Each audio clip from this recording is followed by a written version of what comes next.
নমস্কাৰ আপোনালোকে চাই আছে অসম সংবাদ 24 ঘণ্টা।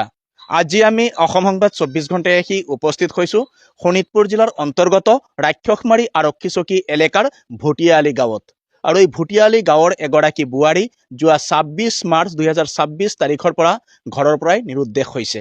আৰু বোৱাৰীগৰাকী নিজৰ সন্তান সহিতে নিৰুদ্দেশ হোৱাৰ পিছতে সমগ্ৰ অঞ্চল জুৰি এতিয়া সকলোৰ মাজত এক আতংকই বিৰাজ কৰিছে, কিয়নো বোৱাৰীগৰাকী ঘৰৰ পৰা পিতৃগৃহলৈ যাওঁ বুলি ওলাই যোৱাৰ পিছৰে পৰা নিৰুদ্দেশ হয়। আৰু ইয়াতে আছে এই বোৱাৰীগৰাকীৰ শাশুমা। আমি তেখেতৰ পৰা কিছু কথা জনাৰ চেষ্টা কৰিম। কি ক'ব, কি হৈছিল আপোনাৰ বোৱাৰী, কেতিয়াৰ পৰা নিৰুদ্দেশ হৈছে? এই বৃহস্পতিবাৰে 8:30 বজাত। বৃহস্পতিবাৰ কেই তাৰিখ? 26 তাৰিখত। 26 তাৰিখে। অ কি বুলি ঘৰৰ পৰা গৈছিলে?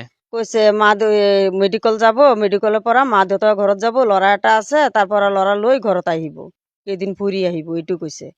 পিছত 12 বজাৰ পৰা তাৰ মোবাইলটো চুইচ অফ হৈছে। আৰু আপুনি এই তেখেতৰ পিতৃগৃহত যোগাযোগ কৰিছিল অ নেকি? পিতৃযোগত যোগাযোগ কৰিছে, কৈছে যে মা মই 12টা কেইমিনিটত ফোন মাৰিছে, কৈছে যে মা মই আহি আছো, ল'ৰাটোক সজাই ৰাখা, মই আজি ঘৰত গুচি যাম, এনেকা কৈছে। পিছত আকৌ সিহঁতৰ বোৱাৰী মোবাইলত কল কৰিছে, মোবাইলটো চুইচ অফ বুলি কৈছে। আজিলৈকে চুইচ অফেই আছে, একো খবৰ পোৱা নাই? একো খবৰ পোৱা নাই।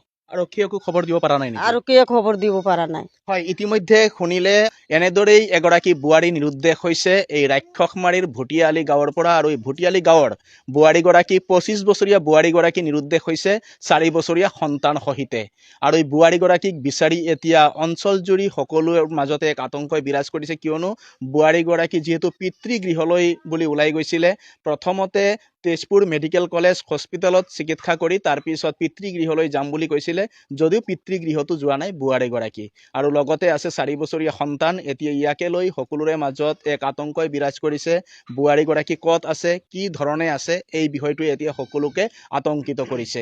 আৰু ইয়াতে গাঁওবাসী এনেদৰে ওলাই আহিছে আৰু সকলোৱে বোৱাৰীজনীৰ সন্ধান বিচাৰিছে।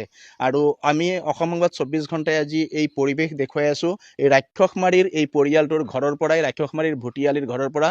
যিহেতু বোৱাৰীগৰাকী 26 তাৰিখে ওলাই গৈছিলে ঘৰৰ পৰা, আৰু তাৰ পিছৰ পৰা আজিলৈকে যিহেতু সন্ধান নাই, আৰু বোৱাৰীগৰাকীৰ সন্ধান বিচাৰি তেখেতলোকে ৰাক্ষসমাৰী আৰক্ষী চকীত এটা জাননীও দাখিল কৰিছিল, কিন্তু এতিয়ালৈকে কোনো ধৰণৰ আৰক্ষীয়েও সম্ভেদ ওলাব পৰা নাই।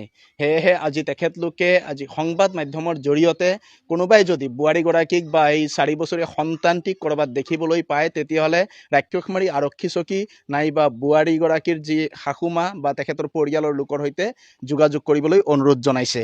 আৰু ইয়াত স্থানীয় লোক এনেকৈ ওলাই আহিছে। আমি তেখেতলোকৰ পৰা চমুকে কিছু কথা জনাৰ চেষ্টা কৰিম।